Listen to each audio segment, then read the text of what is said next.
پیارے بچوں، آج کی کہانی ہے لالچ بری بلا ہے۔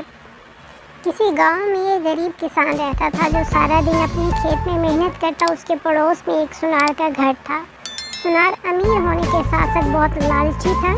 ایک مرتبہ کسان نے اپنے کھیت میں کدو کی فصل اگائی اور فصل بہت اچھی رہی اور کھیت بڑے بڑے کدوؤں سے بھر گیا۔ ایک کدو اتنا بڑا ہو گیا کہ اس جیسا کدو پہلے کسی نے نہ دیکھا۔ کسان بہت خوش ہوا اور سوچا کیوں نہ یہ معمولی کدو بادشاہ سلامت کو پیش کروں۔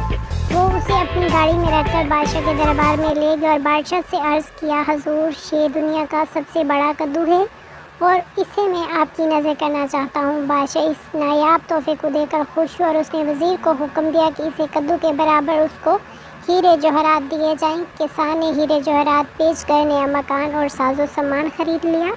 سونار کو جب کسان کے دولت مند ہونے کا راز معلوم ہوا تو وہ حسد کی آگ میں جلنے لگا۔ آخر اسے ایک ترکیب سوجھی۔ اس نے سوچا کیوں نہ میں اپنے بنائے ہوئے زیورات بادشاہ کے دربار میں پیش کروں گا تو بادشاہ مجھے بہت سارا انعام دے گا۔ اس نے زیورات پوٹلی میں باندھ کر بادشاہ کے حضور پیش کیا اور کہا، بادشاہ سلامت، میرا یہ نذرانہ قبول کیا جائے۔